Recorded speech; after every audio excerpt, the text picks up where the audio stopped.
الله ربي والإسلام ديني ومحمدا رسول الله.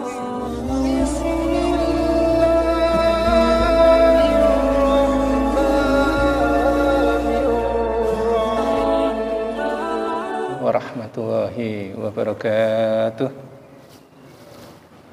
Alhamdulillahi rabbil alamin wa bihi nasta'in ala umurid dunya waddin. Asyhadu an la ilaha illallah al-malikul mubin wa asyhadu anna Muhammadan abduhu wa rasuluhu shadiqul wa'dil amin. Allahumma shalli wa sallim wa barik ala sayyidina Muhammadin wa ala alihi wa ashabihi ajma'in. Amma ba'd. Segenap jamaah subuh sekaligus taklim pagi hari ini yang dimuliakan oleh Allah Subhanahu wa taala. Alhamdulillah kita bisa melaksanakan kewajiban kita yaitu sholat subuh, dan kita mengharap moga-moga dengan ungkapan alhamdulillah upaya kita untuk beribadah kepada Allah diberi kemudahan oleh Allah. Sekaligus kita berdoa moga-moga ibadah kita selama ini diterima oleh Allah Subhanahu wa taala. Salawat dan salam moga selalu tercurah untuk pembimbing kita, manusia yang kita ikuti perintah-perintahnya, arahan-arahannya, dan kita mengharap moga-moga kita adalah orang-orang Islam yang diakui oleh Rasulullah sebagai umatnya, dan kita mengharap moga-moga di akhirat kelak kita mendapat syafaat dari Rasulullah Shallallahu Alaihi Wasallam. Untuk kesempatan pagi hari ini saya melanjutkan kemarin ya sudah kita sampaikan, yaitu tentang mencintai Rasulullah Shallallahu Alaihi Wasallam. Ya, ini berkenaan dengan bulan kemarin yang sudah kelewat satu hari, yaitu bulan Rabiul Awal, bulan dilahirkannya manusia pilihan, yaitu baginda Nabi Muhammad Shallallahu Alaihi Wasallam. Kita sebagai seorang Muslim mencoba untuk tidak mempermasalahkan, tetapi kita mencoba untuk mencari titik temunya. Apa titik temunya itu? Yaitu kita jadikan momen ini untuk lebih meningkatkan di dalam mengenal Nabi kita Muhammad SAW, sekaligus mencintai dan mentaatinya. Ya, jadi kita berupaya semaksimal mungkin momen ini, yaitu momen Maulid, kita jadikan upaya untuk lebih mengenal Nabi kita. Dengan kita kenalnya dengan Nabi kita akan lebih cinta dan lebih mentaatinya. Sehingga kita bisa mempraktekkan apa yang dilakukan oleh generasi sahabat di dalam mencintai Nabi Muhammad SAW. Yang sudah kita sampaikan kemarin, yang pertama adalah kenapa kita harus mencintai Nabi Muhammad SAW? Karena yang pertama, beliau inilah pribadi yang sempurna. Beliau inilah manusia yang tidak pernah melakukan maksiat, tidak pernah melakukan dosa, tidak pernah salah, dan beliau ini al-maksum, yaitu manusia yang dijaga oleh Allah dalam atau dijaga dari kesalahan dan kemaksiatan. Ya, jadi Nabi kita, Nabi Muhammad adalah manusia yang tidak pernah melakukan kesalahan. Ya, coba kalau ini dibandingkan ya, kecintaan kita, keimanan kita ya dengan Rasulullah SAW. Ya. Salah satu di antara yang pernah kita pelajari kemarin adalah ketika Nabi ini di usia-usia balik, itu pekerjaannya Nabi ini adalah mengembala kambing. Ketika mengembala kambing bukan langsung sekali hari itu pulang, bukan, tapi kadang menginap beberapa hari bersama dengan teman-temannya sesama pengembala. Ya, suatu ketika Nabi bersama teman-temannya ini mendengarkan suara orang punya hajat. Kalau dalam bahasa kita, kalau di sini gitu, itu suara-suara musik lah. Mungkin di sana waktu itu lebih parah karena di zamannya jahiliyah. Ya. Kemudian Nabi bersama teman-temannya itu ingin melihat. Jadi ingin melihat orang punya hajat. Kemudian Nabi berangkat, di perjalanan Nabi itu ngantuk sehingga tertidur di bawah pohon atau di batu lah ya, di samping-sampingnya. Dan terbangun itu ketika matahari itu sudah bersinar. Berarti selama malam itu Nabi tidur di situ, dan itu bukan sekali. Kesimpulannya adalah bahwa Nabi itu menjaga matanya, terjaga telinganya, terjaga lesannya dari kesalahan. Kalau dalam kasus ini berarti Nabi itu tidak pernah mendengarkan musik. Coba kalau ini kita terapkan di kita ini. Ya. Kalau kita ini kan malah mencari musik. Ini tidak pernah mendengarkan musik. Ini sempurnanya Nabi kita. Tidak pernah melakukan kesalahan. Ya. Sehingga di dalam surat Al-Qalam diabadikan wa innaka la'ala khuluqin adzim, dan sesungguhnya engkau Muhammad berbudi pekerti luhur. Ya, kemarin sudah saya contohkan di sini adalah bagaimana kecintaan generasi sahabat kepada Nabi ini karena kesempurnaan akhlaknya itu. Anas bin Malik ini adalah sahabat Nabi. Beliau ini hidup bersama Nabi, kalau dengan sekarang asisten lah ya, asistennya Nabi, itu kurang lebih 10 tahun beliau itu hidup bersama Nabi. Selama 10 tahun itu Nabi tidak pernah Anas bin Malik tidak pernah melihat Nabi itu melakukan kesalahan atau melakukan sesuatu yang tidak menyenangkan terhadap dirinya. 10 tahun. Bukan masalah sepele itu.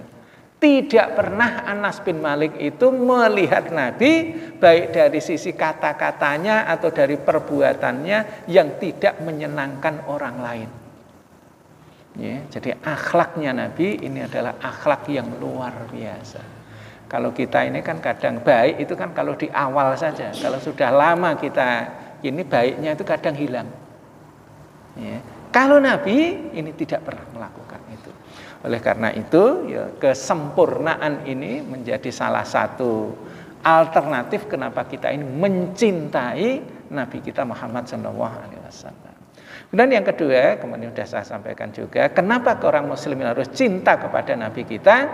Karena mencintai Nabi dan mengikuti Nabi itu artinya adalah mencintai Allah SWT. Jadi kalau kita cinta dengan Nabi, kita mengikuti arahan-arahan Nabi, itu artinya kita ini itu cinta kepada Allah Subhanahu wa taala. Qul in kuntum tuhibbunallah fattabi'uni yuhibbukumullah. Ya, katakanlah bahwa jika kalian mencintai Allah, maka ikutilah aku. Niscaya Allah mencintai kalian. Ya, jadi kalau kita mencintai Rasulullah itu artinya kita ini adalah cinta kepada Allah Subhanahu wa taala. Jadi orang yang taat kepada Rasulullah itu artinya juga taat kepada Allah Subhanahu wa taala. Oleh karena itu kita sebagai seorang muslim itu sebisa mungkin melakukan dan mengikuti apa yang pernah dicontohkan dan dilakukan oleh Nabi Muhammad SAW. Walaupun kita tidak cocok. Kemarin kita belajar tentang perjanjian Hudaibiyah. Dari perjanjian Hudaibiyah itu ada 4 item besar. Dari 4 item itu yang tidak cocok menurut orang-orang Islam pada saat itu ada 3 poin. Yang cocok itu cuma 1 poin. Ya. Tetapi Nabi menandatangani. Walaupun banyak orang Islam yang kemudian bertanya dan mempertanyakan, ya, tetapi kemudian orang Islam ini mengikuti apa yang dilakukan oleh Nabi. Kemarin kesimpulannya itu. Termasuk di sini adalah Umar bin Khattab. Umar bin Khattab itu sahabat yang kritis, cerdasnya di atas rata-rata. Ya. Suatu ketika Umar bin Khattab ini umrah atau haji. Tawaf lah, intinya tawaf di Ka'bah. Ketika tawaf itu dekat dengan Hajar Aswad, maka Umar bin Khattab itu mendekat dan mencium Hajar Aswad. Sebelum mencium Hajar Aswad, itu Umar bin Khattab mengatakan, wahai batu, andaikan Rasulullah tidak mencium kamu, niscaya saya tidak akan mencium kamu. Ya. Kenapa Umar melakukan itu? Pada saat itu Umar mengikuti Nabi saja. Apa yang dilakukan oleh Nabi, itu yang diikutinya. Ya, maka kewajiban kita sebagai seorang Muslim supaya kita mencintai Nabi kita, maka ikutilah apa yang dilakukan oleh Nabi kita. Walaupun di satu sisi kadang kita kurang cocok untuk sementara. Ya, Umar bin Khattab mencium Hajar Aswad awalnya juga tidak cocok. Generasi sahabat terhadap perjanjian Hudaibiyah awalnya juga tidak cocok. Ya, tapi kemudian ternyata ya terbukti kebenaran itu. Ya, jadi mencintai Nabi, kenapa kita harus mencintai Nabi? Karena cinta dengan Nabi itu artinya cinta kepada Allah Subhanahu wa taala. Kemudian yang ketiga, kenapa kita harus mencintai Nabi kita Muhammad SAW? Karena Nabi kita ini adalah uswatun hasanah, menjadi contoh. Laqad kana lakum fi Rasulillah uswatun hasanah liman kana yarju wal yaumal akhir wa dzakarallaha katsiran. Sungguh ada untuk kalian di dalam diri Rasulullah SAW uswatun hasanah, contoh yang baik. Yang dimaksud ayat ini kalau bentuknya adalah mufrad, ini adalah Nabi Muhammad sallallahu alaihi wasallam. Di dalam Al-Qur'an itu hanya ada 2 nabi yang dia tertulis sebagai uswatun hasanah. Satu adalah Nabi Ibrahim dan yang kedua adalah Nabi Muhammad sallallahu alaihi wasallam. Disinilah kemudian 2 nabi ini termasuk nabi yang dilebih baikkan terhadap nabi-nabi yang lain, walaupun semua nabi itu baik. Ya, tapi yang tertulis sebagai uswatun hasanah itu hanya ada di 2 nabi ini. Ya, kenapa kita harus mencintai Nabi? Karena dia sebagai uswatun hasanah. Karena Nabi kita itu bukan hanya pembawa agama atau penyampai agama, tetapi Nabi kita ini juga pelaku dari agama ini. Jadi apa yang akan dilakukan oleh umatnya, itu Nabi sudah mencontohkan lebih dulu. Ya, Nabi sudah mencontohkan lebih dulu apapun syariat yang diberikan kepada kita. Ya, Nabi sudah mencontohkan dulu. Ya, inilah kehebatan Nabi kita, kehebatan agama Islam ini. Dan kita harus bersyukur tentang keberadaan Nabi kita ini, di mana kita diberi contoh oleh Nabi kita di dalam melaksanakan semua kehidupan kita. Bukan hanya ibadah saja, bukan hanya ibadah mahdhah saja, tetapi juga termasuk duniawi kita. Nabi ini pernah mencontohkan. Walaupun untuk urusan dunia, antum a'lamu bi umurid dunyakum. Kata Rasulullah, kalian lebih tahu tentang urusan kalian. Ya. Jadi kesyukuran kita sebagai seorang Muslim, itu pembawa agama kita atau penyampai agama kita, yaitu Nabi Muhammad, ini sebagai contoh kita di dalam ibadah kita, dalam kehidupan kita. Dan ini kita tidak temukan di agama-agama yang lain. Ya, ini yang perlu kita syukuri. Kemudian yang ketiga, ini belum saya sampaikan.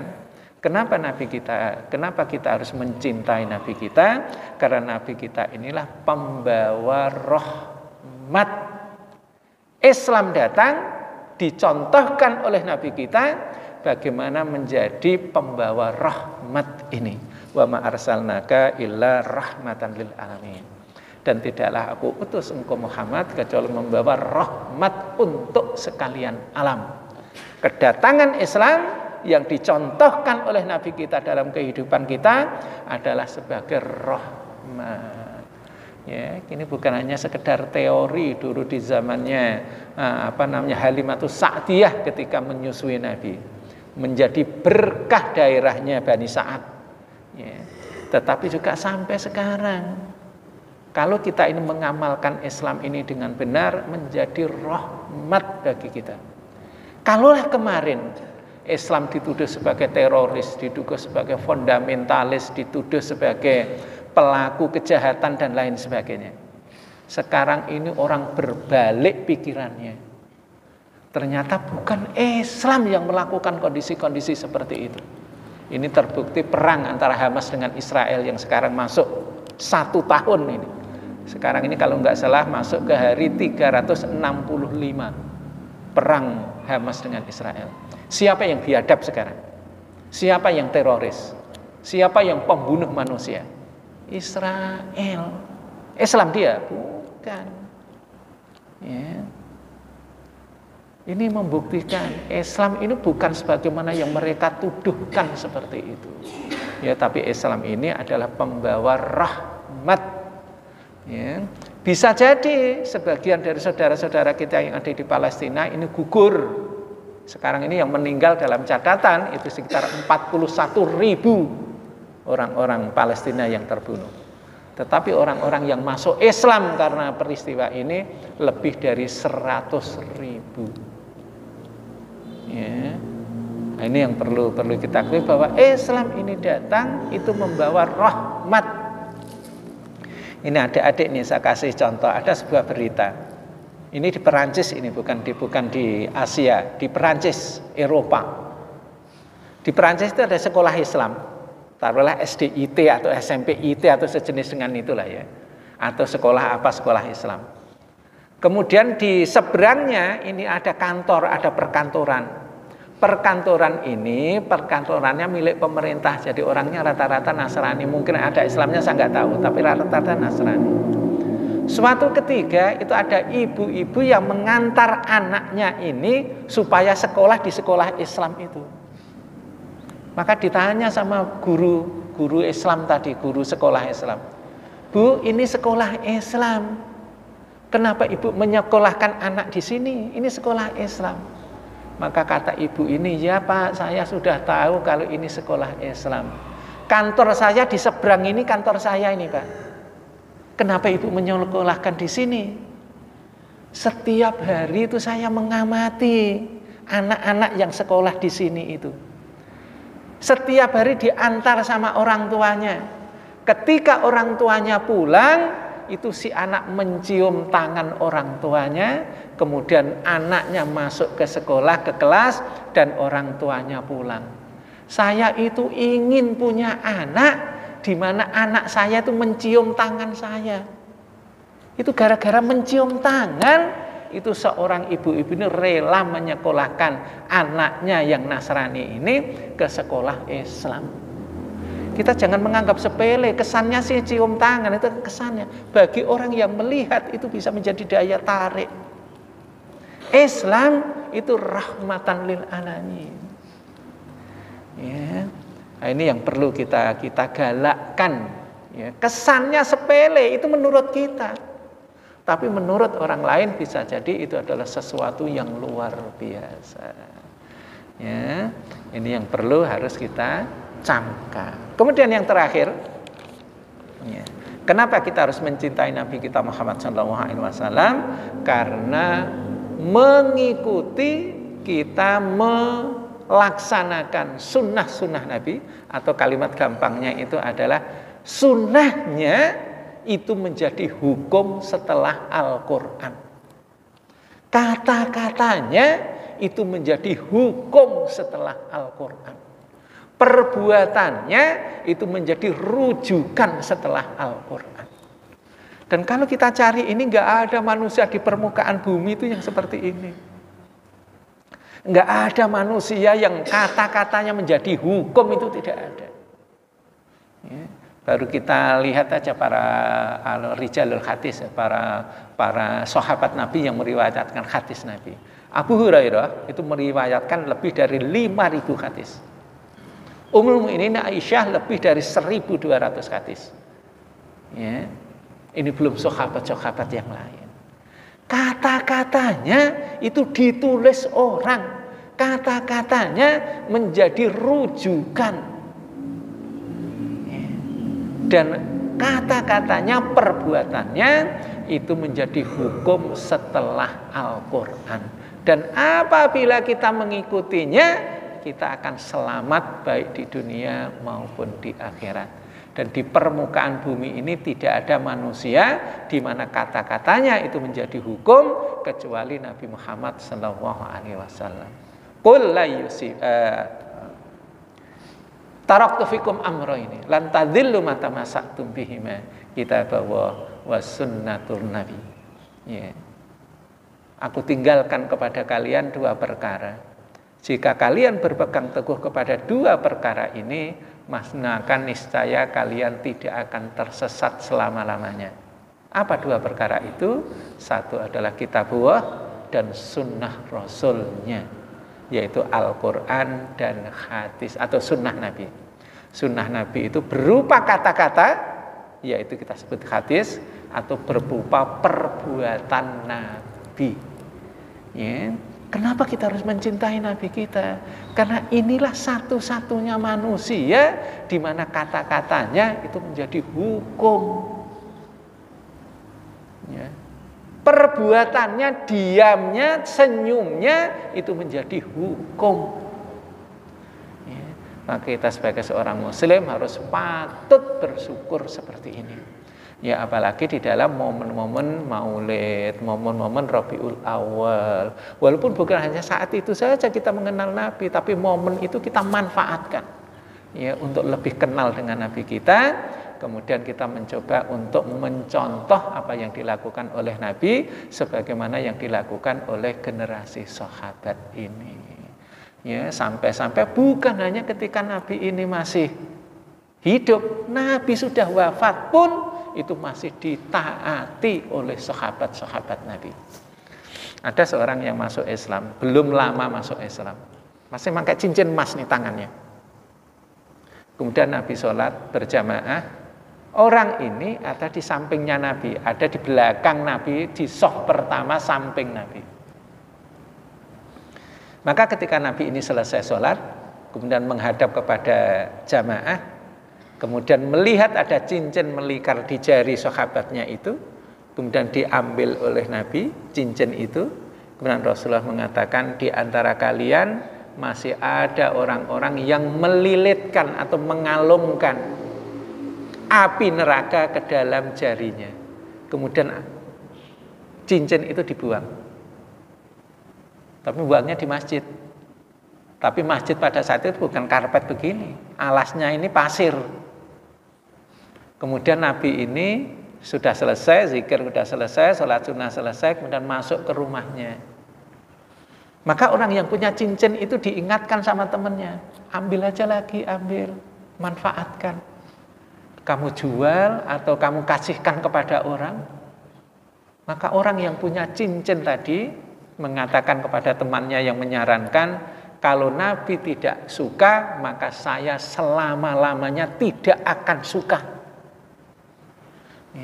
Dan orang ini itu tidak mengambil cincin emasnya, itu tidak diambil. Ini luar biasanya. Walaupun Nabi sudah pulang, dia disuruh memanfaatkan, dan itu boleh andaikan dia mau, tapi dia tidak mau melakukan itu. Apa alasannya? Karena Nabi melarang, akhirnya dia tidak mau memanfaatkan cincin itu. Ya. Nah, inilah yang kita tiru, yang bisa kita tiru. Kalau kelebihan-kelebihan Nabi yang tidak bisa kita tiru banyak, tapi tidak saya sampaikan karena kita nggak bisa meniru. Ya, yang saya sampaikan yang kita bisa meniru saja. Ya, nah ini ya terutama kita ya, yang masih muda untuk selalu mencintai Nabi kita. Ya, mungkin demikian yang dapat saya sampaikan. Kurang lebihnya mohon maaf. Akhirul kalam. Wabillahi taufiq wal hidayah. Assalamualaikum warahmatullahi wabarakatuh.